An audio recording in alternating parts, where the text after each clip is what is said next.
Thank you, everyone, for joining us for our annual report on NC Cardinal. This past year was another unique year for us, adjusting to all of the changes brought on by the pandemic. This time last year, we were beginning to see transitions to new service models with curbside deliveries, closures, and reopenings as you all figured out new ways to serve your users. We as a team have been working remotely and are just now transitioning back to a presence in the state library offices. In a continuing effort to improve the quality of our core services, we've used this past year to focus on some project work. This included clearing out a significant portion of old dormant patron accounts, revamping the way we manage electronic resources in the catalog, redesigning the OPEC, setting up a new annual process for deduplicating records in the catalog, providing more tools for catalogers to identify basic problems with records, and improving our online training opportunities for new and existing library staff. Cardinal continued our steady growth, welcoming 4 new library systems. Though total circulation numbers are down from the previous year, we're seeing pre-pandemic levels numbers as we approach this summer, and resource sharing is back in full steam. So today, we'll talk you through the year in review, tell you more about the projects we've worked on, and some plans for the year ahead. The Cardinal team has been consistent throughout this past year, and you'll hear from each of us as we discuss some of our activities. This year, we had 4 library systems join the consortium: Amy Regional, Burke County, Onslow County, and Carteret County. With the new additions this year, NC Cardinal is now in 56 counties, 4 municipalities, and 7 special libraries for a total of 202 branches. Here's a look at active user accounts over the last few years based on the public library stats data. These PLS figures look at the total number of accounts that have been active within the last 3 years. These numbers show a 2% decline in adult accounts and a 7% decline in juvenile accounts this past year, but a 16% increase in student access accounts. The Patron Purge project that we did this year shouldn't have an impact on these numbers because it was primarily cleaning up older dormant accounts. Circulations were down again this year. After an 18% decline in circulations last year, we saw a 15% decline in total circulations this year. Here's a look at the circulation figures for the last 3 years. Each layer represents an individual library system with the largest circulators on bottom. This really illustrates the impact of the pandemic on circulation. It's encouraging to see that the circulation figures for June of this year are heading back to pre-pandemic levels. Here's a look at the outcome of hold requests placed throughout Cardinal in this past year. There were more than 1.4 million hold requests. Of all requests, 88% of them were eventually filled and the items checked out, which is a 4% increase from that number last year. 6% never had an eligible item targeted by the end of the fiscal year, and this count includes holds that were never captured because of age hold protection that would wait beyond June 2021 for the items to be available. Some of the holds had a copy targeted, but only 2% lingered on the hold shelf until the hold expired, a drop of 2% compared to last year. 3% were canceled by staff, while 1% were canceled by patrons. Resource sharing counts were back up this year. For holds that required an item to transit to fill the hold, 54% of the transits came from another system through resource sharing, while 46% of holds requiring a transit came from a different branch of the user's home library system. Here's a comparison of ingoing and outgoing resource sharing transactions. It's always encouraging to see the amount of materials each library system is receiving being relatively balanced with the amount of materials they're sending out. And now we'll turn our attention towards some of the projects and activities Cardinal undertook this past year. Here's a look at the volume of help tickets over the course of this past year. We saw a 50% increase in activity when the beginning of the pandemic hit, but this has slowly settled down as we've gotten into 2021. The cataloging committee added 2 new members, Catherine Nesbitt and Mary Wilson, who met with us for the first time in October of 2020. We met again in February and April of 2021, in addition to numerous discussions on Basecamp regarding plans, testing, and changes. The cataloging committee continued to work on the deduplication project, which wrapped up at the end of this fiscal year. The committee members and I also tested and reviewed the new title and author indexing for the 505 subfield R and subfield T and the 700 subfield T, and discussed public copy tags, graphic novel and manga, updates to GMDs and MARC templates, and other areas for expansion of best practices recommendations. The cataloging committee has continued working with Mobius for our bib deduplication project. Format icons were added to bibs via the wave cleanup process. We reviewed, tested, and finalized the quality criteria to determine the lead bib record, then opened the evaluation process to all consortium catalogers on March 24th.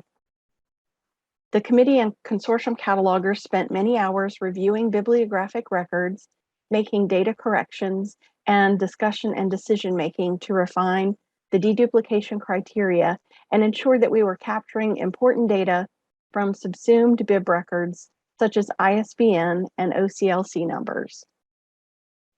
When the final process ran on the production database, 125,191 merges took place. The majority were book bibs, a total of 107,978.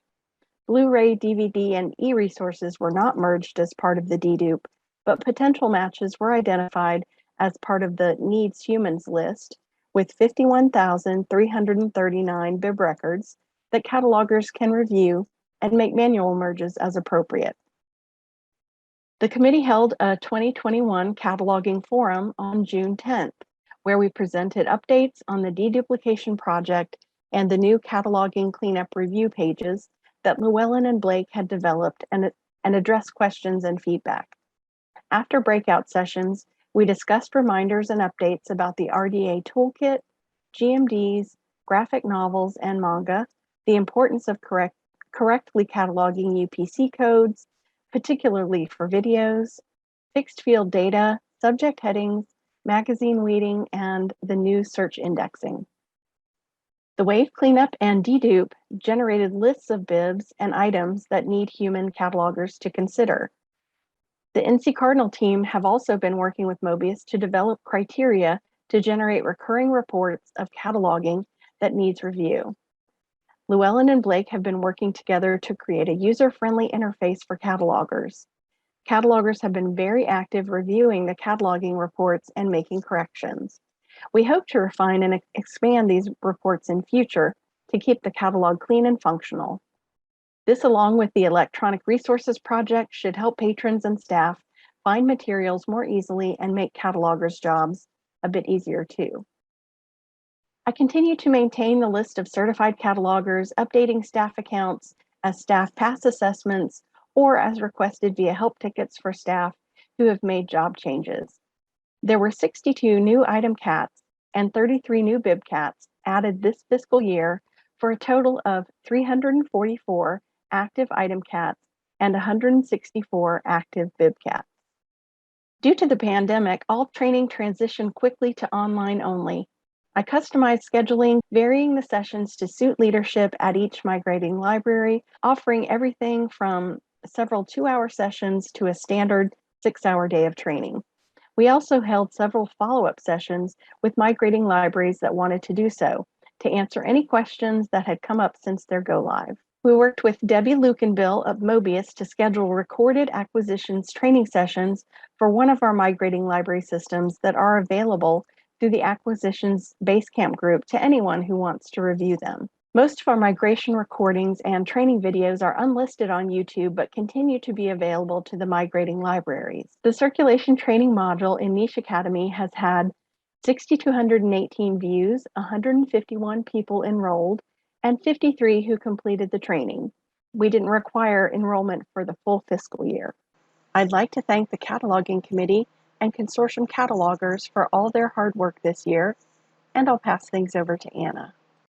Our goal for the Electronic Resource Records Cleanup Project was to clean up the existing records in the catalog, deduplicate those records, improve our ability to keep the records up to date, and to make sure that the records in the catalog are findable for the libraries that have access to them. We designed the project in part to target duplicate and outdated URLs, but also to create a more efficient way to make best practice batch edits. At the start of the project, we considered two basic approaches to cleanup. These are detailed in the infographic pictured on this slide and was provided to NC Cardinal catalogers for feedback. The first approach we considered was to delete all e-resources currently in the catalog and then re-upload fresh files from the vendors. This would allow for an easier, more effective process. Second approach was to manually export e-resources, edit, and then re-upload to the catalog. Based off of cataloger feedback and discussions with Mobius, the first approach of deleting and re-uploading was chosen as the cleanest and simplest option. With this option, software designed by Mobius was adjusted by the Cardinal team to have it automatically make consortium decided best practice edits upon ingest into the catalog, as well as merge records on selected criteria. This will help maintain accurate and consistent electronic resource records and deduplicate records on import. The upload process has been moved from the Evergreen batch import interface to a new secure file transfer process. Once the file transfer software is installed, catalogers can upload through an easy drag and drop of MARC files into the appropriate system and vendor folder. The software is configured with folders appropriate for each system, includes those vendors and the system listed. After a thorough test of the software, we obtained a completely new feed of the currently available titles for consortial overdrive collections. NC Kids titles are available to all Cardinal libraries. E-Ink and NC Digital titles are available to libraries that are a part of those groups. The software automatically adds the appropriate subfield 9s to make sure these records only show up to the libraries to whom they are available. Both new upload files and delete files can be ingested through this software. For the non-overdrive content, we exported the current records from the catalog, cleaned them up a little bit, and then re-ingested. We will continue to upload the overdrive collections, NC Kids, E-Ink, and NC Digital. Instructions on how to upload your other electronic resource records, including Overdrive Advantage records, Freeding, Biblioteca, and more, can be found on the knowledge books. As you can see, we reloaded over 343,000 records into the catalog and are continuing to set up folks with file transfer options to increase those numbers. Please feel free to reach out with any questions. Our goal with the Patron Purge project was to assist everyone in systematically rendering dormant and out-of-date patron accounts on a batch level to mark them as inactive and be removed from the OPAC view. Each library chose specialized criteria by which to identify these accounts. These criteria could have been how long accounts had been expired, what level fine threshold they have, if they have lost or overdue materials, account type, and more. At the beginning of the process, we sent out a survey to each library system to select those criteria. This resulted in different lists that systems were able to review to see if those criteria matched what they were looking for the purge. We had a lot of review period for the results, discussions, sometimes criteria adjustments, and then ultimately targeted those accounts to become inactive. Nearly 382,000 patron accounts were identified for the purge. This process can be completed again by systems individually or on a recurring basis. If you would like to set up a continued review of patron accounts, please reach out to Anna Peitzman or submit a help ticket. And a huge thank you to the user experience and cataloging committee members for helping reviews of the patron purge, the OPAC redesign that we'll discuss more later on in the presentation, and for their feedback provided during electronic resources testing. The Student Access Program, which is a collaboration between library systems and the school systems in their counties or regions, grew in the 2020 to 2021 year. You'll see here that overall usage numbers are low compared to the number of accounts that have been created. However, overall activity is indeed growing. On this slide, you can see a chart of the student access authentications for electronic resources over the past 3 years. You can see how quickly electronic access rebounded after the closures last spring. We certainly encourage any and all folks to continue or start participation in the program. This year, we added additional information to the knowledge books on how to implement these programs, along with tips and tricks on how to encourage increased participation. If you've had success in your system and have not yet shared the wisdom, we would love to hear from you. With that, I will turn things over to Courtney. The 2020-2021 migration season included Carteret County, Onslow County, Amy Regional, Burke County, giving us 56 counties, 4 municipalities, 7 special libraries, and a total of 202 branches. The Carteret County Public Library System included 5 locations. They went live on July 16, 2020. Onslow County Public Library included 4 locations. Their go-live date was November 16, 2020. Avery Mitchell Yancey Regional Library System consisted of 4 locations. Their go-live date was February 15, 2021. Burke County Public Libraries included 3 locations and recently completed their migration, going live May 6, 2021. The 2021-2022 migration season will include Person County, Sampson-Clinton County, Nantahala Regional, and Warren County. Once the 2021-2022 migration season is completed, NC Cardinal will consist of 212 branches, 62 counties, 4 municipalities, and 7 special libraries. Person County Public Library recently began their migration process and has a go-live date set for September 13, 2021. Sampson-Clinton Public Library System includes 4 locations. Their go-live date is set for December 6, 2021. Nantahala Regional Library includes 4 locations. Their go-live is set for February 21st, 2022. Warren County Memorial Library has a go-live date set for May 9th, 2022. Over the last few migration seasons, we have incorporated mentor libraries to assist with the migration process. Mentor library systems serve as another point of contact for migrating libraries to direct questions regarding the NC Cardinal Consortium, Evergreen, and recommended workflows currently used by Cardinal systems. On several occasions, staff from our migrating libraries have had the opportunity to schedule visits with their mentor systems. Mentor libraries provide staff members to participate in our weekly migration calls in order to provide specific answers and feedback to subjects that may be best addressed by Cardinal library staff with day-to-day frontline experience. A member of the NC Cardinal Cataloging Committee is also selected to assist in orienting new systems with Cardinal cataloging best practices. Cataloging Committee representatives also attend weekly migration calls and participate in the migrating library cataloging training sessions. While all library staff from our mentor library systems were a great help during our migration, I want to pay a special thank you to a few staff who really went above and beyond the call of duty.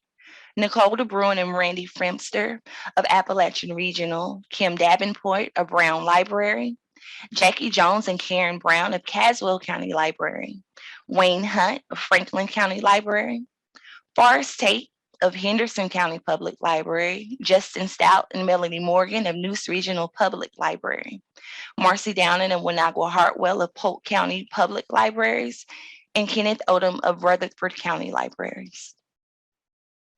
Another special thank you to Cataloging Committee members Jessica Fielding of Fontana Regional Library, Wenagua Hartwell of Polk County Libraries, and Will of Wayne County Public Libraries.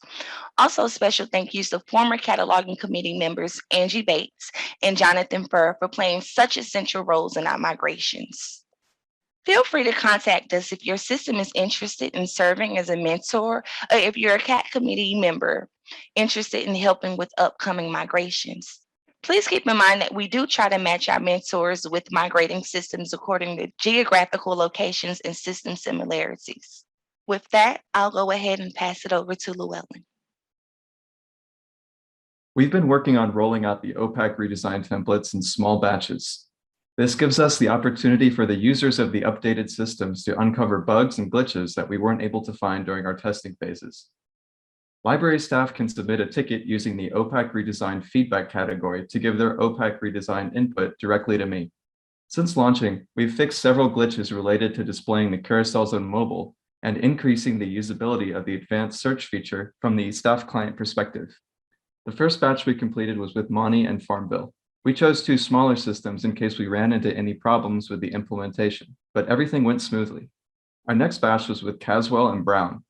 In the latest batch we completed, we decided to double the amount of systems we were working with, updating Alexander, Madison, Halifax, and Polk. Currently, we're working with Noose, Haywood, Iredell, and Lee. As we migrate new systems into NC Cardinal, we will automatically put them onto the new OPAC templates. Let's turn our attention towards the projects the team will tackle in the upcoming year. The next project we're turning our attention towards is looking at Evergreen's holds targeting for resource sharing. Our goal is to make the process as efficient as possible. The way that Evergreen chooses which item gets selected to fill a hold is based on hold rules, where different factors like the owning library, the user's library, the material type, hold limits, and a number of other factors are all considered when choosing a specific copy to fill a hold. Then there is a process going on constantly that scores all these factors in order to choose which item is targeted for a hold. We want to systematically go through the hold rules and the complex process which chooses which item to fill a hold and refine it as best we can. Evergreen favors materials from within the pickup library system when choosing how to fill a hold. However, if it can't fill locally, sometimes an item is chosen that isn't logical to a human, such as picking an item from another library system rather than something that's in one of your branches. If it selects something from outside your system to fill a hold, it's just as likely to select something from a library on the western edge of the state as it is from a library on the eastern edge of the state. The process is randomized. We want to alter the selection process so that it takes into account how physically far away each potential item is when choosing which copy to target for a hold. This should reduce the amount of time it takes for holds to arrive and make shipping costs lower. Holds can also be retargeted by Evergreen. Right now, we don't have a good way to see when this happens and what item was targeted previously. To address this, we want to put into place a process to see the history of what item was targeted for each hold. This will help us understand if hold rules aren't functioning as we intend and give us data to further refine the holds targeter process. We expect that much of this work will go on behind the scenes. This will be the biggest project we've taken on to improve the behavior of Evergreen and our resource sharing. As we roll out changes, we'll be asking for your observations and feedback on how it's behaving. Another point we'd like to focus on is improving the patron self-registration form. A handful of systems have reported that this form has been receiving a lot of spam, particularly from Russian bots. reCAPTCHA is a tool created by Google to analyze how users are interacting with the website and provide a score based on how likely it is that the user is a human being. The software provides users with low scores, challenges, and puzzles that would stump a bot. We'd like to implement this software into the backend of Evergreen to prevent the spam that we're receiving. Incoming pending patrons won't be added to the database if their reCAPTCHA score is too low. This will not only help to reduce the workload of library staff, it will help to reduce the usage of our database. As we've refined our migration process over the past few years, we've realized that many longer-term members of NC Cardinal may benefit from the process we walk new members through, where we're talking through their policies, describing to them the capabilities of Evergreen, and making sure that the settings in the library settings editor match what they'd like. The settings established in the library settings editor are sometimes hard to understand, can have complex relationships between settings, and can also change as the software develops. We're planning on offering consultations where we walk a given library system through the library settings that they currently have, how these settings influence the behavior of Evergreen for them, what other options are available, and even what settings a library system may not have filled out. Our end goal is to make sure that every library system has their experience configured to be as close to what they would like as possible, and that they're aware of and using the full capacity available to them. The screenshots here show just a portion of the different configuration settings available for each library. 10 years ago, on June 22nd, 2011, Cardinal was born with Cleveland County and Muni Memorial Libraries going live. In this past decade, we've grown from an idea into a large collection of libraries working together, sharing resources with team members that support each other in libraries large and small throughout the state of North Carolina. The Cardinal team appreciates the opportunity to serve you and the people of North Carolina. We're always working to improve the experience we provide to you and the tools you use to assist your patrons. We welcome your feedback and thank you for joining us for this presentation. Here's to the next 10 years.